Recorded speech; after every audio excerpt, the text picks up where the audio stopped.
Good afternoon everybody. आज हम कक्षा 8 गणित फर्स्ट चैप्टर प्रमेय संख्याएं करने जा रहे हैं। इसमें से सबसे पहले 1.1 का फर्स्ट क्वेश्चन, -2/3 गुणा 3/5 प्लस 5/2 -3/5 गुणा 1/6। इसमें क्या करना है, इसमें दिया है उचित गुणधर्मों के उपयोग से निम्नलिखित का मान ज्ञात करना है, यानी इसको कैलकुलेट करना है, कैलकुलेशन करनी है। इसकी कैलकुलेशन करने से पहले आपको ये पता होना चाहिए कि सबसे पहले कौन सी चीज़ सबसे पहले सुलभ होगी। भाग होगा, जोड़ होगा, गुणा होगी, घटा होगी। इसके लिए फॉर्मूला होता है बोर्ड मास का, वो यूज करना होता है। अगर वो बोर्ड मास का फॉर्मूला अगर आप नहीं यूज करते तो जो आपका आंसर आएगा वो रॉन्ग आएगा, इसलिए इसको ध्यान रखना है।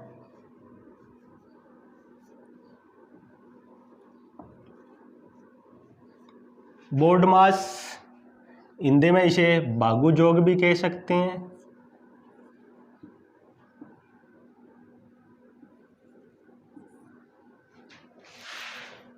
जो अलग अलग अक्षर है इनका अलग अलग मतलब होता है। फर्स्ट अक्षर से स्टार्ट करना है, वो ही इसके अंदर सोल्व होता है। पहले इसका मतलब है ब्रैकेट, ब्रैकेट सोल्व होती है।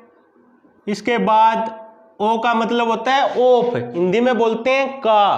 ब्रैकेट सबसे पहले ब्रैकेट सोल्व होती है, ब्रैकेट के बाद का सोल्व होता है। का के बाद डिवाइड, डिवाइड को हिंदी में बोलते हैं भाग। उसके बाद भाग सोल्व होता है, भाग के बाद मल्टीप्लाई यानी गुणा सोल्व होती है। गुणा के बाद एडिशन यानी जोड़, जोड़ के बाद सब्ट्रैक्शन यानी घटा। सबसे पहले ब्रैकेट, ब्रैकेट के बाद का या ऑफ, इसके बाद डिवाइड यानी भाग, भाग के बाद मल्टीप्लाई यानी गुणा, एडिशन जोड़, जोड़ के बाद घटा यानी घटा सबसे लास्ट में सोल्व होता है। अगर इसी नियम के अनुसार आप सोल्व करते हो तो आपका आंसर सही आएगा। अगर आप सीधा आगे पीछे सोल्व करते हो तो आपका उत्तर गलत आएगा, ये चीज ध्यान रखनी है। हिंदी में सीधा ही हो गया। भाग का मतलब भाग, गु का मतलब गुणा, जो का मतलब जोड़, घ का मतलब घटा, यानी भाग गुणा जोड़ घटा। इस प्रकार सोल्व होगा। इसमें ब्रैकेट पहले सोल्व होगी, उसके बाद बीच में कई बार का लिखा आता है। का भाग से पहले सोल्व होता है, यह ध्यान रखना है, यानी उसकी जगह गुणा का निशान लगाया जाता है। अब करते हैं। सबसे पहले इसमें ना ब्रैकेट है, ना ऑफ है और ना ही भाग है, गुणा है। सबसे पहले गुणा सोल्व होगी, यानी इन दोनों की एक रकम बन जाएगी और इन दोनों की एक आपस में गुणा हो जाएगी। जो कट रहा है उनको काट दो। 3 एकम 3, 3 एकम 3,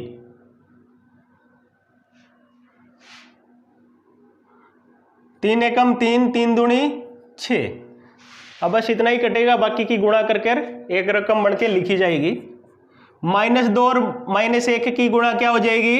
-2, 1 और 5 की गुणा 5, -2/5 बन गया। प्लस में 5/2, -1 और +1, माइनस का 1, 5 दूनी 10। अब हम क्या करेंगे, 5, 2 और 10 का एलसीएम लेंगे। क्या आ जाएगा? 10 ही आएगा।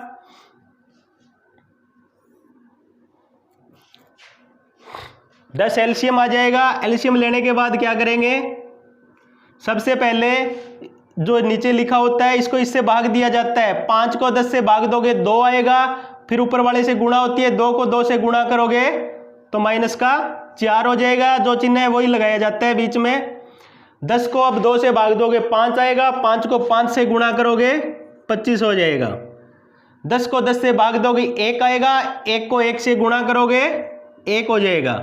अब क्या करना होता है, प्लस प्लस वाले एक साइड होते हैं, माइनस वाले एक साइड। 25 माइनस का 4 और माइनस का 1 कितना हो गया? माइनस का 5/10।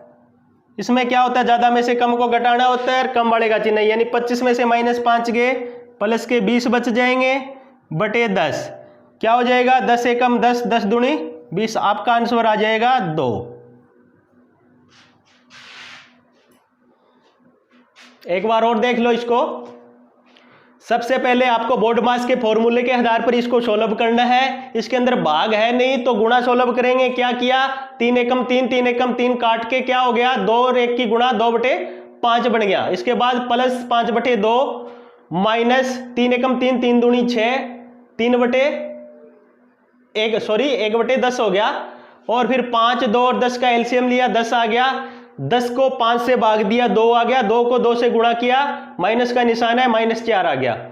10 को 2 से भाग दिया, 5 आ गया। 5 को 5 से गुणा किया, 25 आ गया। आगे 10 को 10 से भाग दोगे 1 आएगा। 1 को 1 से गुणा करोगे 1 आएगा, यानी -1। प्लस वाले एक साइड कर लिए, माइनस वाले एक साइड। 25 प्लस के 25 हो गए, माइनस के 4 और -1 -5। 25 में से 5 जाएंगे, 20 बच गए। 20/10 10 एकम 10 10 दूनी 20। आपका आंसर आ गया 2।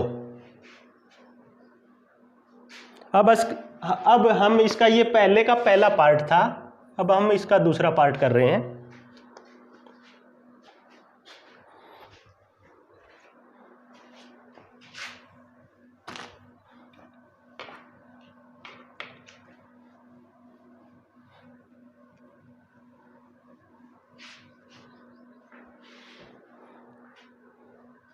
इसका सेकंड पार्ट,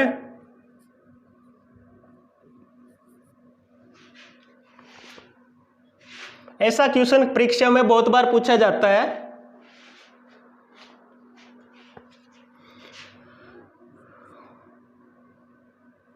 दो बटे 5 इंटू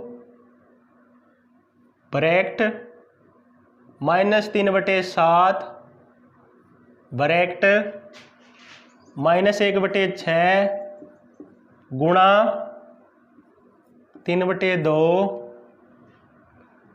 प्लस 1/14 गुणा 2/5।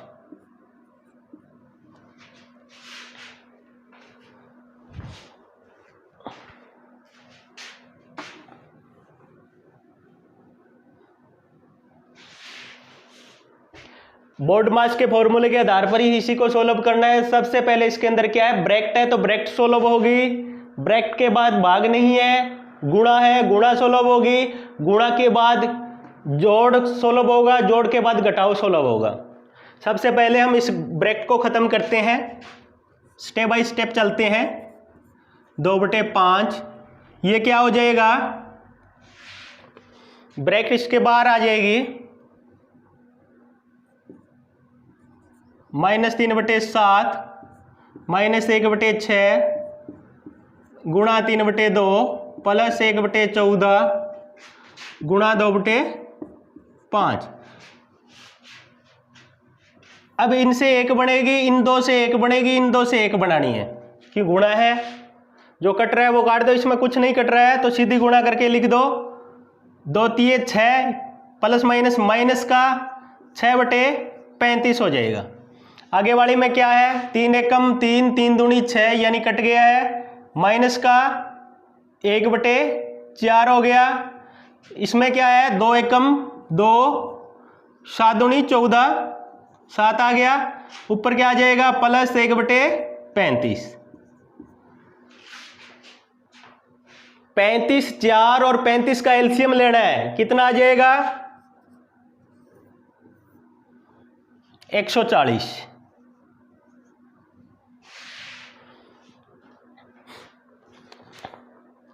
140 को 35 से भाग देना है, क्या आ जाएगा 4 आ जाएगा। 4 को 6 से गुणा करोगे 24 हो जाएगा, माइनस का 24। 140 को 4 से भाग दोगे 35 आएगा। 35 को 1 से गुणा करोगे 35 ही आएगा। 140 को 35 से भाग दोगे 4 आएगा। 4 को 1 से गुणा करोगे 4 हो जाएगा। अब माइनस वाले एक साइड कर लो, प्लस वाले एक साइड।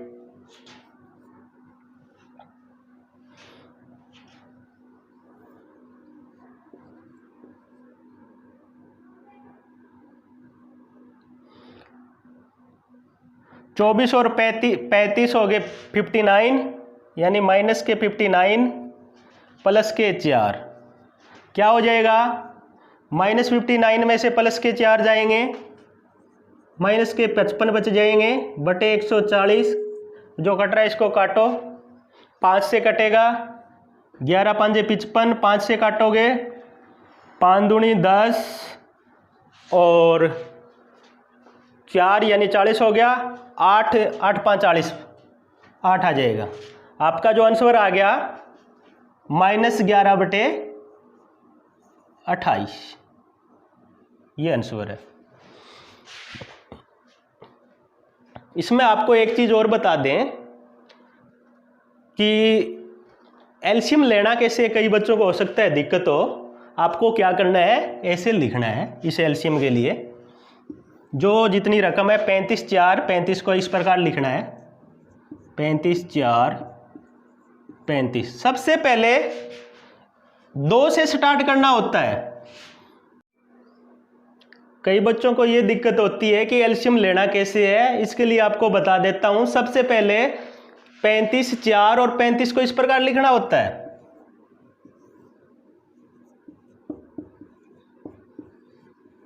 और सबसे पहले यहां 2 से स्टार्ट किया जाता है, सबसे छोटे से। 35 2 से होता नहीं तो 35 का 35 आएगा, आगे 4 को 2 से भाग दोगे 2 आएगा, 35 का 35। फिर एक बार और 2 से, यहाँ 35 लिखा जाएगा, यहाँ 1 लिखा जाएगा, यहाँ 35। अब 3 से नहीं हो रहा, 4 से नहीं हो रहा, 5 से,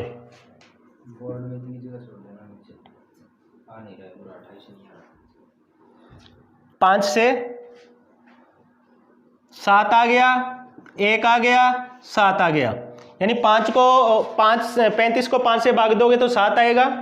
अब करेंगे 7 से, 7 एकम 7, 7 एकम 7। अब क्या करना होता है, इनकी गुणा करनी होती है, वही एलसीएम आता है। 2 दूनी 4, 4 5 20, 20 7 140। आपका एलसीएम क्या आ गया 140, वो यहां लिखना होता है, इसी प्रकार लेना है आपको। अब करेंगे हम क्वेश्चन नंबर 2।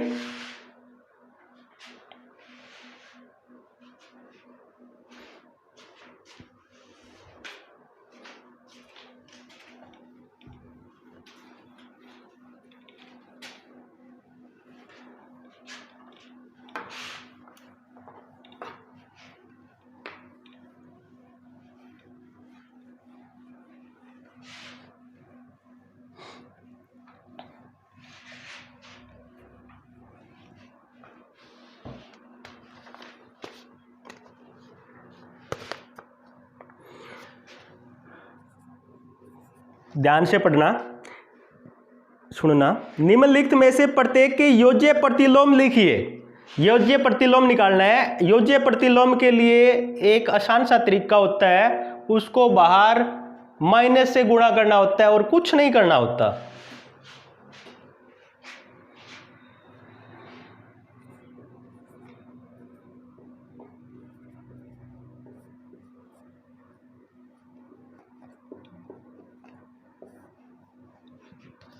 जैसे पहला पार्ट दिया इसका 2/8, 2/8 का योज्य प्रतिलोम करना है, तो आपको क्या करना है, बाहर माइनस से गुणा करनी है। यहां माइनस लिखो, अंदर जो रकम है उसको लिखो। क्या हो जाएगा, यहां प्लस होता है, प्लस माइनस क्या होता है, माइनस, यानी -2/8। ये आपका आंसर है। बस इतना ही होता है योज्य प्रतिलोम। और इसको चेक करना हो तो इसका एक तरीका होता है, वो तरीका ये है, इस जो ये संख्या दी हुई है इसमें योज्य प्रतिलोम को अगर आप जोड़ोगे तो उत्तर 0 आना चाहिए, तो योज्य प्रतिलोम सही है, वरना गलत है। क्या होता है, जैसे देखो 2/8 दिया है, योज्य प्रतिलोम आपका क्या आया है -2/8, यानी जोड़ना है क्या, -2/8 को कैसे जोड़ोगे, या माइनस का है तो ब्रैकेट लगाया है, 2/8 प्लस माइनस क्या हो गया -2/8, दोनों के बटे में 8 है तो एलसीएम भी 8 आ जाएगा। 8 को 8 से भाग दोगे 1 आएगा, 1 को 2 से गुणा करोगे 2, फिर बीच में माइनस, 8 को 8 से भाग दोगे 1 आएगा, 1 को 2 से गुणा करोगे 2, 2 - 2 यानी 0/8, जीरो ही हो जाएगा। आपका आंसर क्या आ रहा है? जीरो। इसका मतलब ये सही है, ये चेक करना होता है इस तरीके से। इसका अब नेक्स्ट पार्ट, दूसरा पार्ट कर रहे हैं।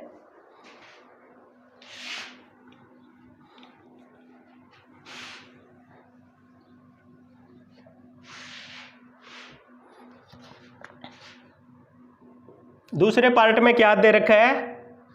-5/9। क्या करना है? बार माइनस से गुणा करना है। क्या हो जाएगा? -5/9। माइनस माइनस क्या होता है? प्लस होता है, तो क्या आ जाएगा? 5/9। आपका आंसर क्या आ गया? 5/9। इसका थर्ड पार्ट करते हैं।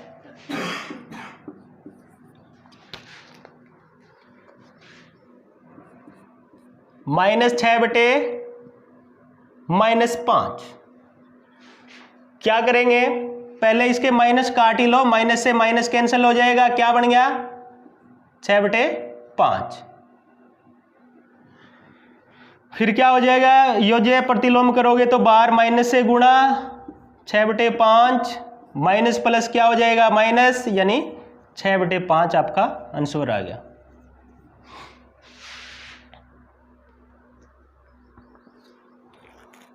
अब करेंगे इसका फोर्थ पार्ट।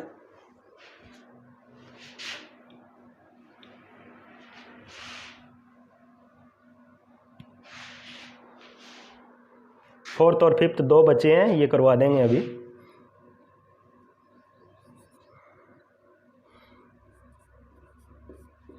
(2/-9) क्या करना है? माइनस से गुणा करनी है। 2/-9 क्या हो जाएगा? ऊपर क्या है? प्लस, प्लस माइनस क्या हो गया? माइनस, यानी आपका आंसर क्या आ गया? -2/-9। माइनस से माइनस कैंसल, उत्तर आ गया आपका 2/9।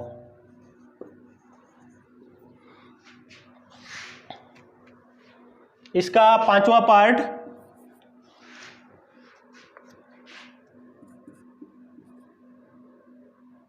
(19/-6) वही तरीका, माइनस से गुणा करो बार। 19/-6 माइनस प्लस क्या हो गया? माइनस। 19/-6 माइनस से माइनस कैंसिल, आपका आंसर आ गया 19/6। इसको आप चेक करके देख सकते हो। इसमें इसको जोड़ना होता है, अगर जीरो आ रहा है तो सही है, वरना गलत है।